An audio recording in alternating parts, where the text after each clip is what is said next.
As you look at the Woody Hayes Athletic Center, you see the tight ends from Ohio State now performing their individual workouts at the Buckeyes Pro Day.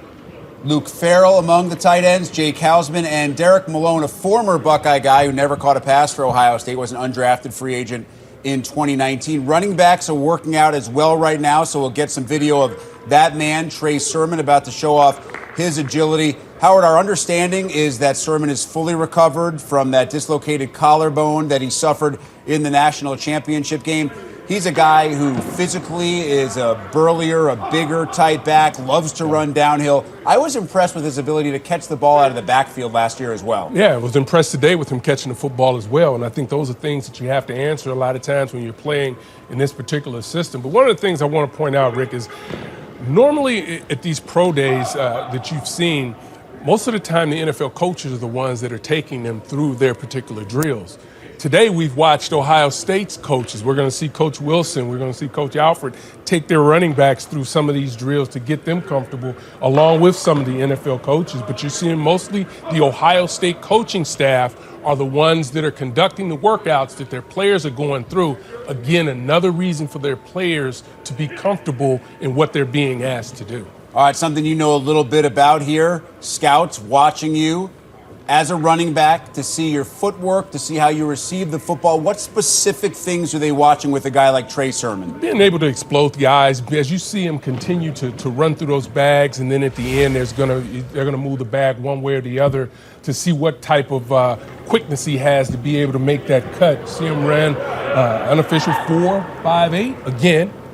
It's fast. It's fast enough. It's fast enough to play. And what we really watched him do was late in the season was put this Ohio State offense on his back and really handle things. And being physical, you saw what his offensive line was able to do, but you saw him make big plays. We didn't see it early in the season, but he answered the bell when it came late. And I thought he did an outstanding job today. You see him doing the shuttle drill, and it's about continuing to answer those questions. And, you know, running backs in a lot of ways have been devalued in the National Football League. See him running the out route, catching the ball with his hands, not allowing it to get into the body, flat or wheel route here that he's going deep.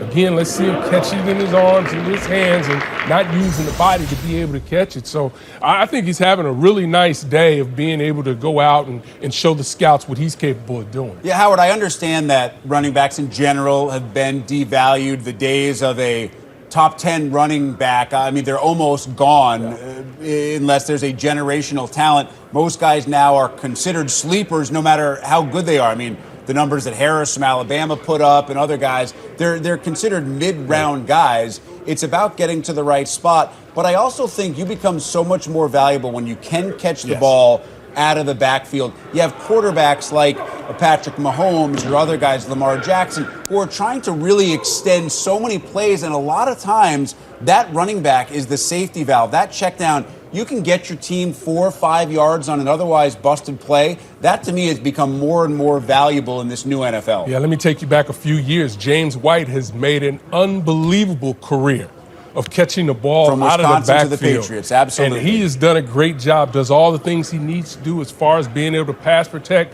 That's another thing that backs have to be able to do. Kind of tough to be able to simulate that on a pro day, but what you're able to do is be able to show these guys that you can make some of the jump cuts, the lateral movement to make some of these plays happen, but being able to catch the ball is important in today's NFL. I think one other thing that jumped out to me in watching Trey Sermon this year, especially late in the year, the amazing performance against Northwestern in the Big Ten title game, terrific in the semifinal before getting injured on the very first carry of that national championship game. His ability to continue through contact, but Howard, he also has a wonderful ability to see the whole field even after contact. Some running backs, once they get hit, it's the next 2 or 3 yards straight downhill. It seems like Sermon has a little bit wider range of vision after that first pop. Yeah, being able to understand what's happening in front of you with your offensive line, being able to take on that first contact, but also being able to explode those eyes to the next level so that you can make that cut or be able to anticipate where that block is going to come into are all things that are tough to simulate here, but when you put it on film and you have a chance to look at it, you can see the vision that he possesses, and you need to have vision along with footwork to be able to have a successful NFL career. And size obviously never hurts. I know you said you can't really simulate the blocking on pro day because nobody's coming at you, but they'll go back and look at the tape and they'll see a guy who is big enough to take on certainly blitzing linebackers and safeties. He can do it all. Again, you see him getting ready to go through a drill where he steps over the bag. He walked through it first. Now he'll go full speed. Again, one of these drills that they do every day in practice, but you see the jump cut. You see him cut back inside because you want to stay downhill. You don't want to start to continue to bounce outside. You want to get north and south with that pad level down as quickly as possible so that you're able to split those linebackers or safeties. Get north and south so you're not running east and west.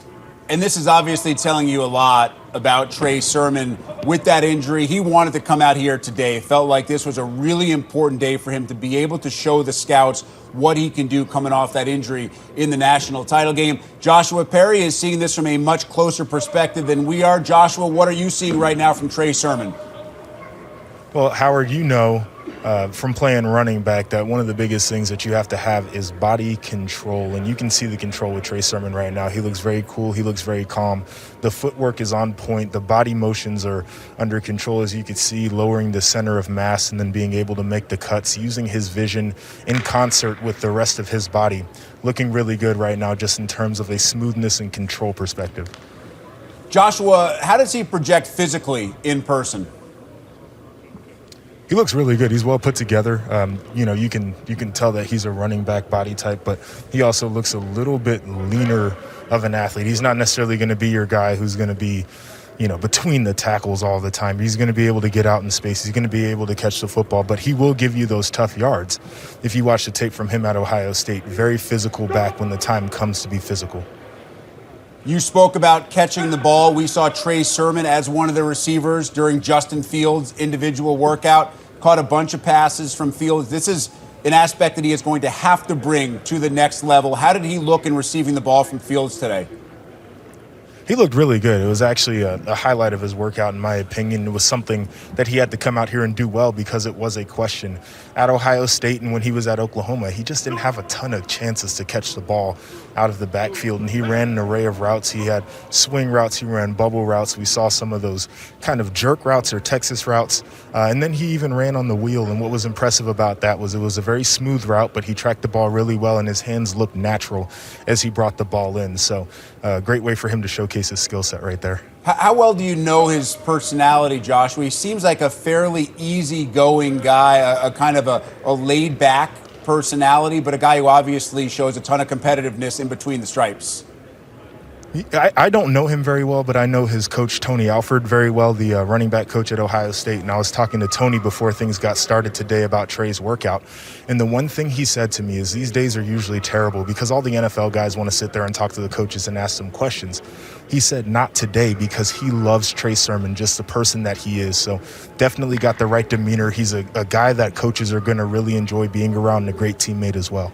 Oh, that's some great perspective. Good stuff from Joshua Perry there at field level at Ohio State Pro Day. You know, Howard, in years past, I think perhaps one knock against Sermon would be that he had never been, for an extended period of time, the guy. Now, he took over late this past year for Ohio State, but he split carries with Master Teague early in the year. Obviously, at Oklahoma, he was kind of never the guy. But you look at so many NFL teams now, and the days of having a one bell cow running, there's not many teams that have a Derrick Henry who's going to carry the ball 30 times a game. Every game, the NFL is more than happy to have a rotation of two or sometimes three guys in their backfield. And I think ultimately it's beneficial not only to the organization but also to the player, because they're not taking that beating that the running backs take at that position. And it's about being able to play the game as long as you can play it. And if, it's not optimal to be able to share, and backs naturally don't want to do that. But when you start looking at your ability to continue to extend your lifetime as an NFL player, that may be what you need to do. You see him working a couple of jump cuts there.